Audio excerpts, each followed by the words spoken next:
Let's. First, you want to see rabbits, though? Sure. Yeah, consider ourselves recording. Show me the rabbits. Rabbit. How many do you have now? 2. And how? Because I've seen you. At first I kind of thought I didn't follow the thread exactly. I thought you were joke tweeting about rabbits. But so how long have you been a rabbit parent now? Rabbit parent. I got this rabbit in 2017. And then I got my second rabbit in late 2018 because she was getting bored and she needed a companion. So I got her a companion. And do you let them loose in the house, or they stay in that sort of crate thing, or what? Oh no, they're loose in the house. They have a little fence which both prevents them from strewing hay all over the apartment and gives them a feeling of like their little territory, but they don't really need it. They usually just sleep under my bed, to be honest. Do you ever let them sleep in the bed? They don't want to. Rabbits won't. At least my rabbits will never. They won't go up on a bed. Like they'll sometimes jump on the bed briefly, but they'll be like, "What is this soft thing?" and then just hop down. Well, don't tell my daughter, because even though we got her a puppy, she always wants a cat now and then a horse, and so rabbit would obviously be next on the chain.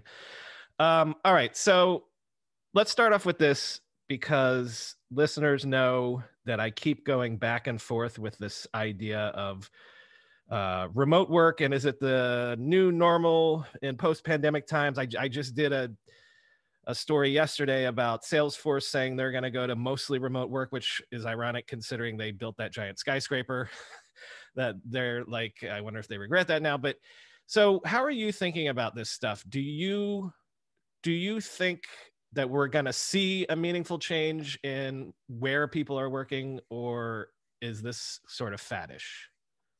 Well, so I think we're going to see a shift toward remote work, but it's tempered by a couple things. Number one, if people work remotely 3 days out of the week and then go into the office 2, they still have to live near the office, and so the residential patterns don't change. Maybe you could have more flexible office arrangements or downsize your office because you have fewer people in there at any time. And so commercial real estate developers could still get hit. But in terms of hollowing out cities, it's probably not going to happen.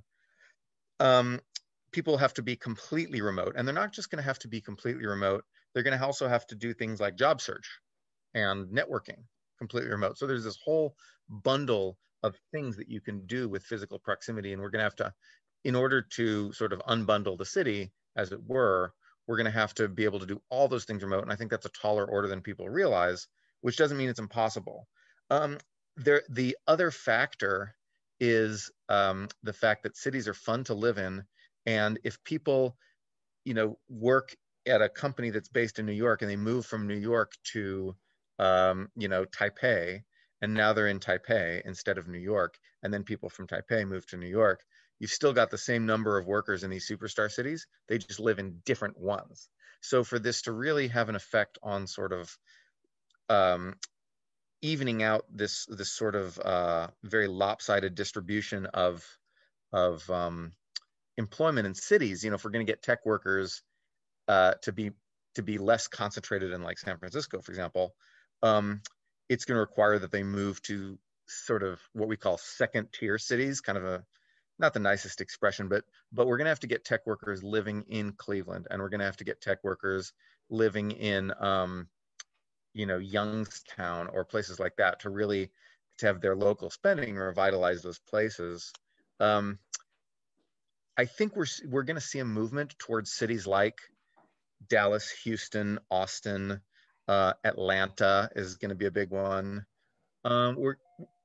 Those aren't what I'd call second tier cities, but they're sort of sub superstars.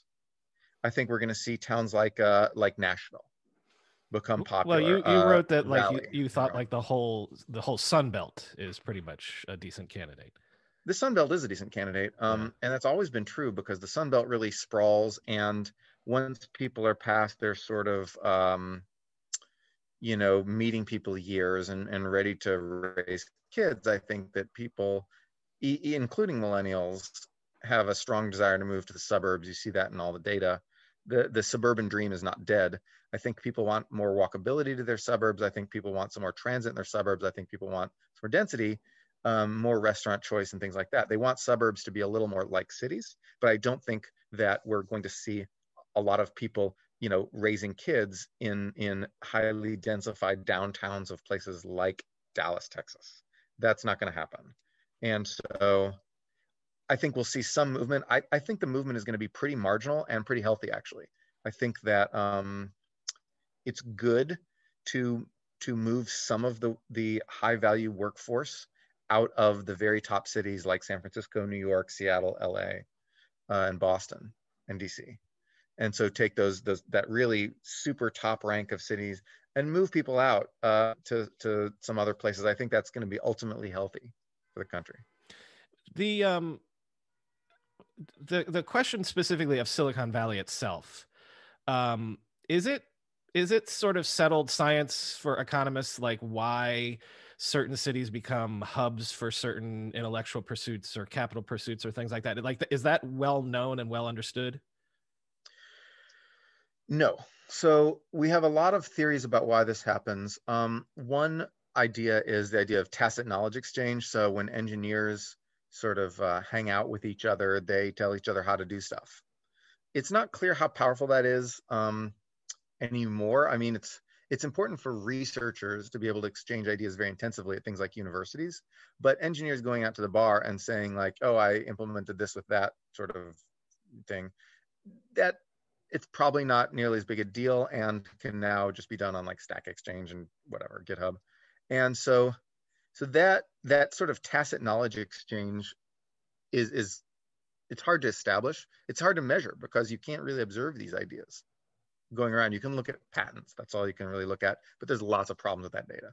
Um, Another idea, so another big reason for cities, for these concentrations of knowledge industries is called thick markets. So if you want to hire an engineer, there's a lot of engineers in San Francisco, right? And if you want to work for a tech company, there's lots of tech companies in San Francisco. So there's just so much more choice within these superstar cities, right? With all this choice, you can lose your job and find another similar job really quickly, or you can lose your employee and find another employee really quickly. Whereas if you're out in, like Butte, you can't necessarily do that unless we move it all to remote. So if we figure out how to do hiring and firing and job search and blah blah blah as well remotely as we do in person, whole new ball game, because you've just sort of canceled out that thick market effect. And notice we also have to do that for VCs. So VCs famously want to live like a 15-minute bike ride from the companies they invest in,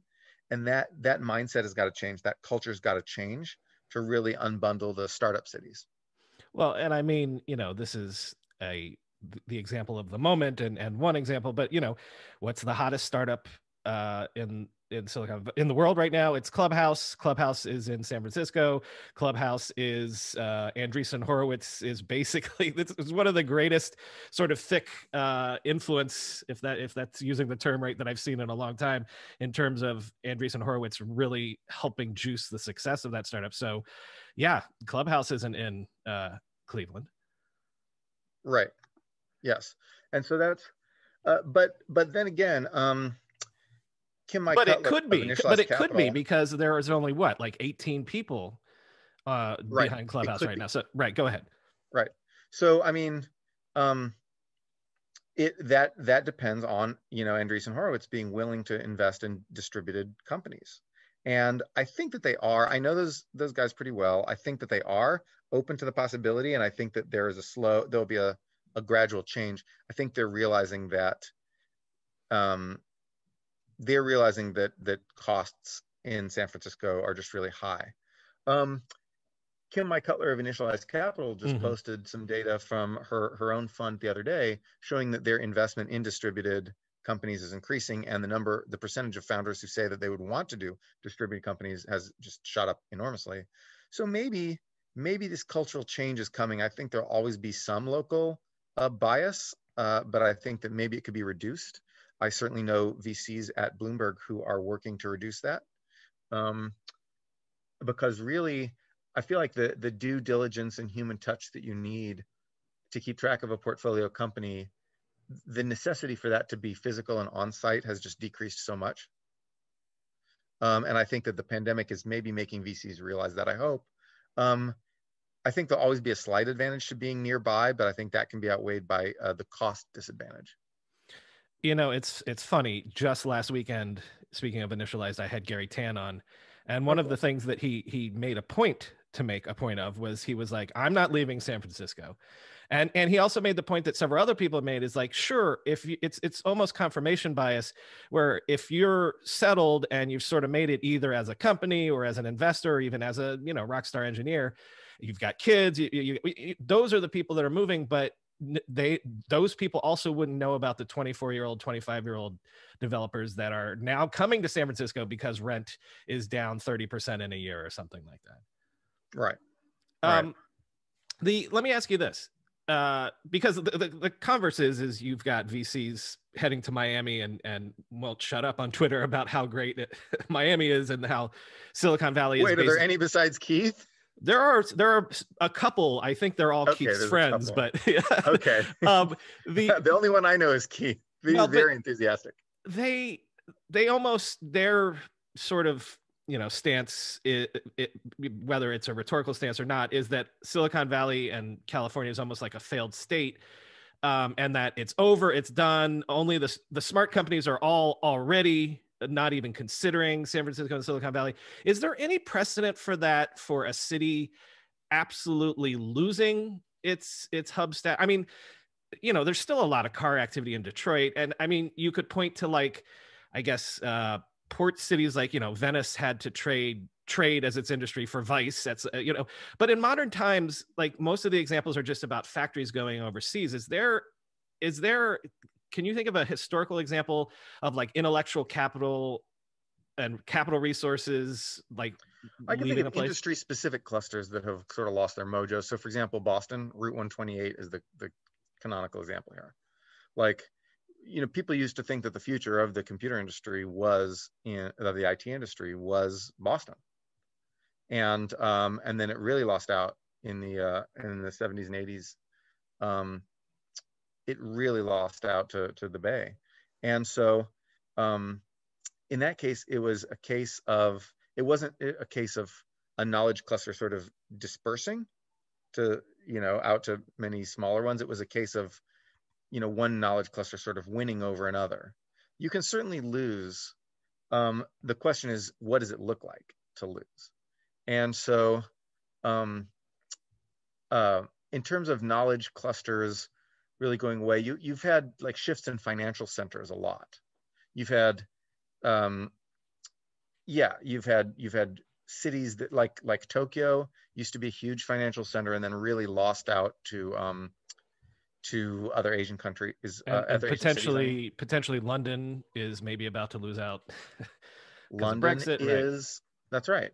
And so when we've had this big, long wave of globalization and wave of increasing knowledge industries since World War II, it's difficult to point to, recent examples where clustering effects, where cities lost their cluster simply because clustering effects were just getting more and more important across the board. There was this macro trend, but you can see some cases of places that lost out. Detroit is an interesting one because, yeah, Detroit is still a cluster of auto manufacturing stuff. You talked about shipping stuff overseas, but when you have a globally integrated market, and Toyota is doing innovation in auto technology and GM is not, then that is an important shift in the locus of innovation. It is notable that Tesla did not come from Detroit. Mm. And so that, yes, there are plenty of car jobs still left, in that area, but Well, Tesla didn't happen. the counterexample, I would say, God, the name's going to escape me now, but it's the self-driving startup coming out of Ford. I interviewed the CEO, and he specifically talked about he went the other way. They started out in California and went back to Detroit. Right. So yeah. So these industrial clusters are powerful. Mm-hmm. There's a network of parts suppliers. Maybe you don't need the engine stuff, but you need like the axles and doors and windows and all that stuff. And you need to be able to have close communication.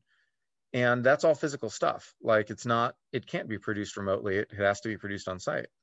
So what's interesting is that the shift remote work could affect the clustering of industries where the production is all done on computers. And so, I mean, you have to have factories ultimately for, building cars. You've got to take this windshield and move it to where the frame is, physically. But then if you're just writing code, or if you're just, doing like business consulting services, or if you're just managing people, whatever, a lot of these things are just done on a computer. Um, I have you know, a really good friend that works at a biotech, and like literally a scientist that is working on like cancer research and things like that, and he's been remote this entire year. And like I've even asked him, like, how can you do your actual? Don't you have to be in a lab and things like that? He's like, there's a lot of stuff that we can do on computers now for there too. Um, let me ask you this, and this is not about Silicon Valley. This is more about the larger question of remote work, because one of the reasons I go back and forth, like I said, but I'm skeptical because I worked from home for a decade and my life got better when I finally got an office. And so I feel like people might not know to what degree having a separation in your lives is important. You've talked about how you're a great remote worker. You could be working in a coffee shop in Tokyo right now or whatever. But like, just give me just a random stab in the dark. Like, let's talk about these knowledge workers, if we want to call it that. Would you expect at the end of the decade it would be now 25% remote, 30%, 50%? What do you think? when you're talking about percent of remote, do you mean percent of hours, or do you mean percent of Right. people? Okay, that's a good question. How about my definition would be, um, you're not going into the office 5 days a week. That not going into the office 5 days a week, I predict will be 85% of people. Wow. That'll be almost everybody.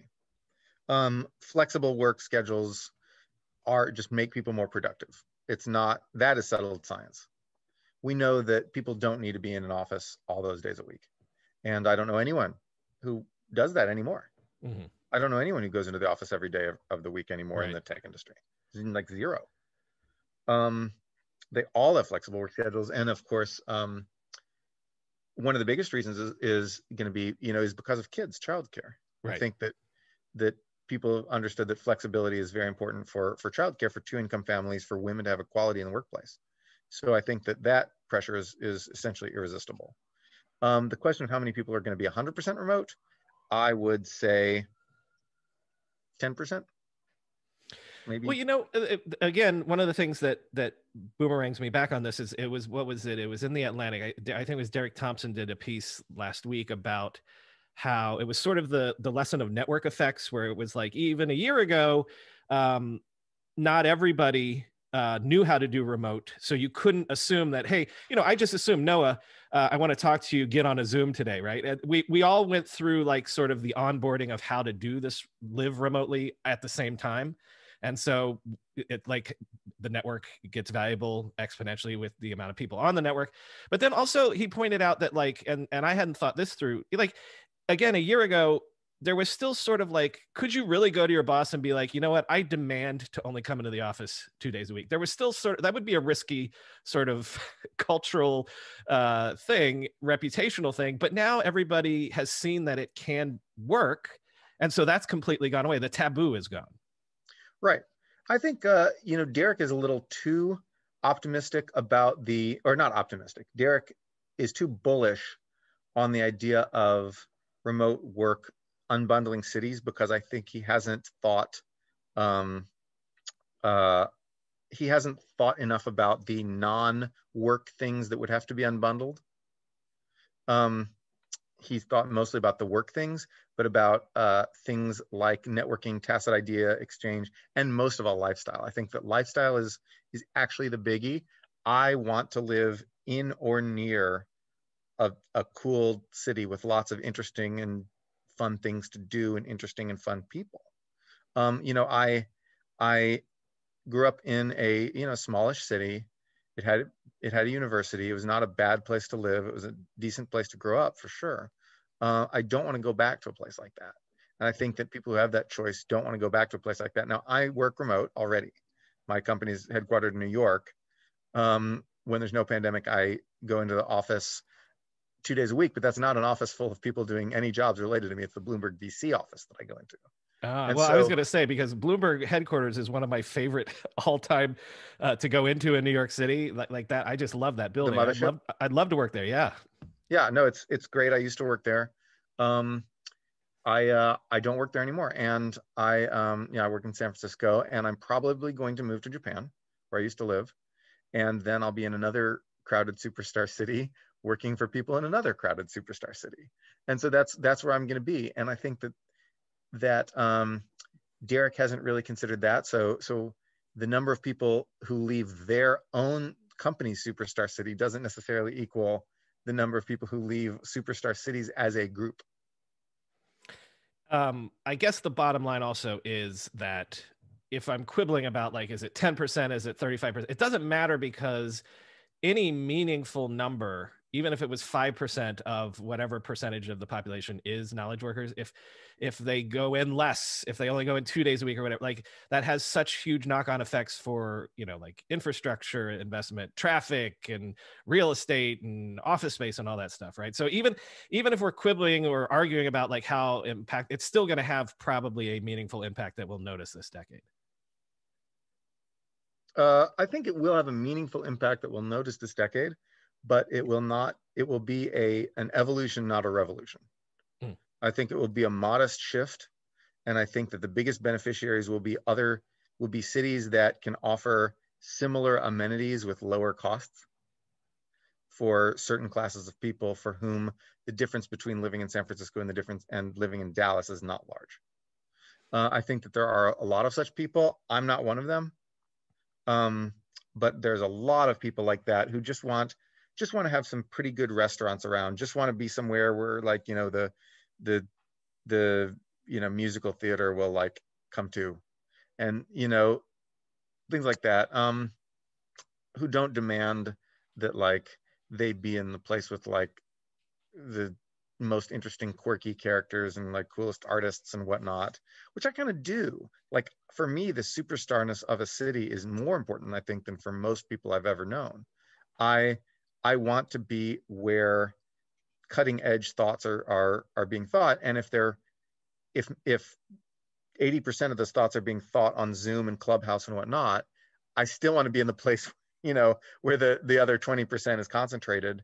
But I think I'm probably more abnormal in that sense, because I think a lot of people, they just want to be in a place with some good restaurants, some nice, some fun places to go with the kids. A lot of people have kids. I just have rabbits. And I think that when we think about where these people want to go and want to be, we think about, young single engineer and manager or types, like, basically young single high valued knowledge workers, that because they're very mobile, they're very mobile, but their very mobility means that they can go and hang out for their 20s in a cool city and meet their partner and whatever, and have their fun and get drunk a bunch or whatever, do some DMT, I don't know, whatever kids do. And then they do they do all those things, and then they get married or whatever we're calling it these days, and then they move out to the burbs to raise their kids. I think that progression is not going to really end. It's going to change a little bit. It's going to evolve, but I think it's not going to end. Yeah, we did that. It's just we moved from Manhattan to Park Slope, but you moved from Manhattan to Park Slope. Same deal. Yeah. Yeah. Before I let you go, can I get your take on a couple of other things? Sure. You're on Substack, which let me not forget to plug that, because first of all, you're one of my favorite Twitter follows of all time. Your Substack now is a couple months old, and it's fantastic. You have a huge following on Twitter. You're well known. You're right up Substack's alley. No doubt Hamish has reached out to you to try to get you to burn the boats at Bloomberg and go all in on Substack. Whatever you want to tell me about either your experience so far or what you think about the company and the opportunity it provides to writers and things like that. Substack is good. It's still in its early stages, and it needs to solve the bundling problem, because currently you subscribe to like a few Substacks and that's all you can spend on media per month. Whereas if you subscribe to an equal number, if you take the same number of dollars and subscribe to like online publications, like online publications, you just get so many more writers, you get so much more of a diversity. So for people who want to follow like their one or two favorite writers, it's perfect. For people who want to follow like 30 writers, it's not, the economies of scale don't work yet. And so they need to implement a bundling solution. I know they're working on that. But in general, great. It's something that needed to exist for a long time, and it's brought blogging back. And there's just like, I'm always like annoying Hamish on email with like suggestions and things for little tweaks. But I don't want to focus on those little tweaks, because Substack's really, it's a good product. I think the most important thing it's doing is it's making discussion more reasonable again, because Twitter is really optimized. The way you get attention on Twitter is by dunking on people and by fighting, by saying, look at this idiot. Like, dunking is Twitter. And it's terrible for our national discourse and just for our ability to think about things. And so Clubhouse and Substack, I think, are both made with the inherent shittiness of Twitter in mind. Twitter is incredibly convenient. It's super viral. It's great for getting news. It's great for just randomly talking to anybody you want. Twitter has such advantages and then such disadvantages. It's a machine for hate and contentiousness and bridge burning and misunderstanding. And I recognize the importance and enduring power of Twitter, at the same time that I think it's a complete dumpster fire and I hate it. And Substack is helping to bring back blogging, which was always better. Like, yes, people say mean things about each other on their blogs. Yes, you can get attention for fighting, but you have to be more reasonable. It's long form stuff. You can't just take like a little snippet out of context and then like make that the basis of your denunciation attack. And so it's just it's training our discussion toward reasonability. And Clubhouse is doing the same thing. I mean, Clubhouse, you have discussions between people who would just absolutely be dunking on each other and tearing at each other's throats on Twitter, who are having a reasonable voice discussion on Clubhouse, because we human beings are programmed, if you want to call it that, to be reasonable when we're talking to each other by voice. Even more so on video, I think. But just voice creates this human element and this back and forth. Of course, Clubhouse is real names. And of course, podcasts are doing this too. Podcasts are making our discourse is becoming more reasonable. But because Twitter is the only one of these where you can get breaking news, everyone's still trapped on Twitter.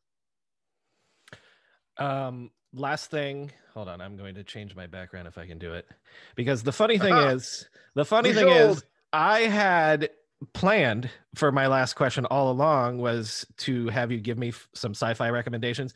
And funny enough, in my inbox this morning, you went ahead and gave your master list of because here's the deal.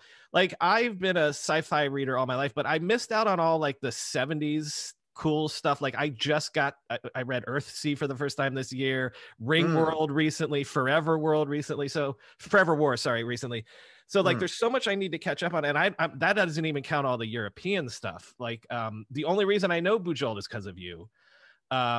So number one, I'm having a hard time with Bujold because I picked the wrong one to start out with. Actually, which one did I try? I started out with Barrayar, Barrayar. That is exactly the one you should start with. Okay. Because it keeps referencing, I'm maybe a third of the way through, it keeps referencing the previous battle she was in. I hadn't even got to her giving birth, or I think there's some twist coming up right now. But like, so I kept feeling like, well, I'm missing all of the references and all of the sly winks and things that I should know about. No, to be honest, a lot of those aren't anywhere. So There is a book, Shards of Honor, which came before Barriar. It is not as well written. Hmm. It's worth reading just for completion, but it's more sort of like a Star Trek episode with BDSM. And Barriar is really where it's the series starts getting amazing, and it's the second book. And be sure to catch Falling Free, which is Okay. another sort of side book. And then the series stays amazing for like 10 books or something, and then it starts to trail off a bit. What? But it's one of the most consistent series. So, I mean, I've read Stevenson, of course, Margaret Atwood. I'm just going to like, I'm trying to think of, Verna Vinge. see, I haven't. Okay. So Oh, read Verna Vinge. I should start with that one. That's the very first one on your list. Oh The yeah, he's Zones of great. Thought books. Charlie Jane Anders. Okay. What's that series? All the Birds in the Sky is her first novel, Hmm. and it is just one of the best ever written. She just came out with a new one, or is coming out with soon. But yeah, and she has a couple novels and then a whole bunch of short stories that I really love. But she's so good. Um, and then there's a number of other good ones. I mean, Bruce Sterling, of course, Gibson, a lot of the cyberpunk classics. What's the Uplift saga by David Brin? Oh yeah, that's a saga. If you really like animals, Hmm. then that series is for you, because it's about sentient dolphins and chimpanzees. So humans sort of use technology to make dolphins and chimpanzees human level sentient, and then they find themselves very rapidly having to participate in an interstellar war. And so it's just about these dolphins and chimps thinking like, what the hell are we doing here? What is our purpose?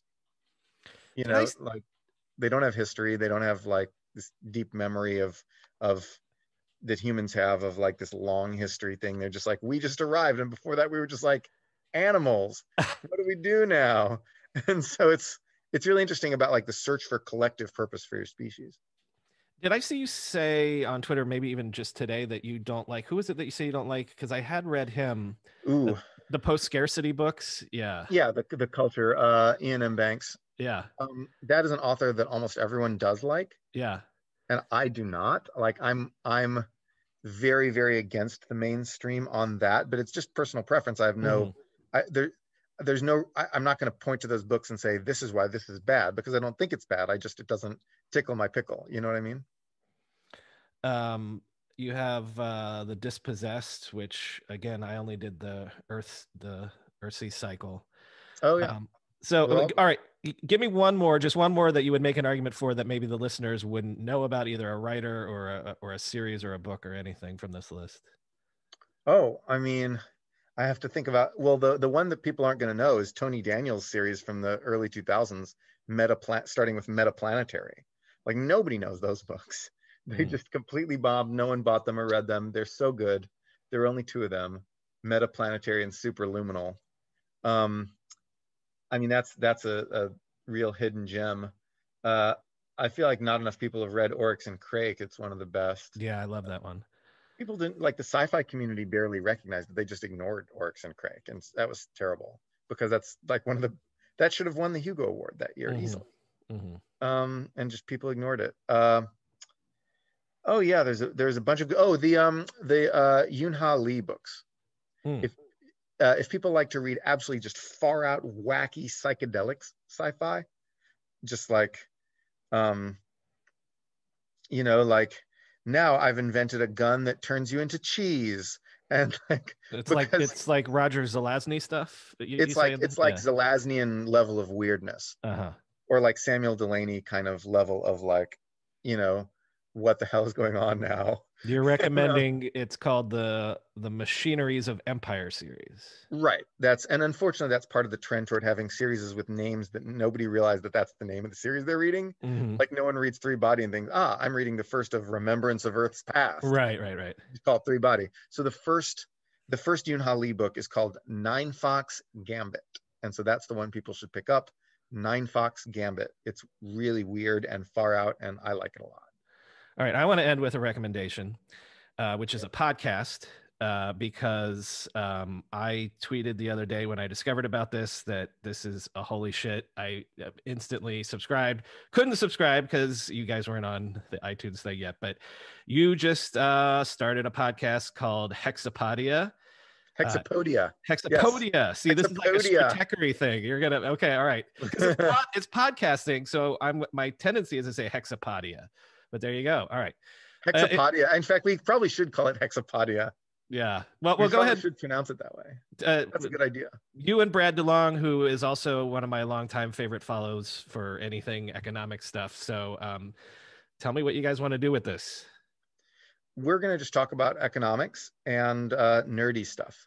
So essentially, we're going to take one econ related topic per week and just chew over it for about half an hour. And then we'll pepper that with a bunch of sci-fi references and sort of nerdy esoteric history references that nobody knows, and math jokes, and just whatever dumb nerdy things come to our minds. And we'll alienate all our listeners who are like, oh my God, this is too nerdy. I can't listen to this.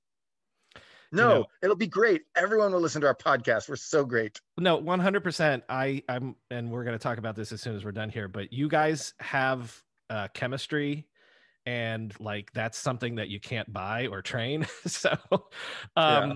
but also I just, you're right. I'm thinking, I love it every time I see Ben Thompson go on some new venue and he has to go through for the nth time the pronunciation of stratechery. So yeah, you know what, that maybe that's a sign of a good show, is if you're always going to have to explain to people, no, it's Hexapodia. Listen, well, people don't even know that stratechery is a joke from the Bush Gore election, right at this Saturday point. Night Live. Right at this point, no one knows that history. Yeah, like I got it immediately. I'm the right generation for that. Noah, thanks for coming on, and I hope you'll come on and talk to us again. Thank you, man. It was great.